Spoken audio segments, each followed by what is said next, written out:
امبارحة قلت لكم انه بس بدكم تشتروا شقة او عقار تنتبهوا لاشارات الحجز اذا في عليهم شو حجز، اشارة حجز شو نوعهم، اذا حجز للدولة او بلدي او شيء او حجز خاص. تواصلوا معي كتار وسألوني انه شو الفرق بيناتهم.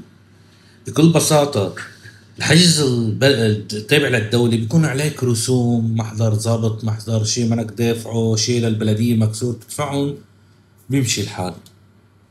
بينما الحجز الخارجي بيكون دين خارجي على صاحب العقار الأساسي. أوكي.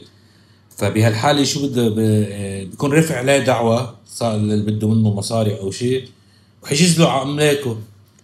وهيدي يعني الإشارة الحجز ما بتنفعك غير يتسكر دينه، بركي دينه 500 ألف دولار، بركي دينه مليون دولار.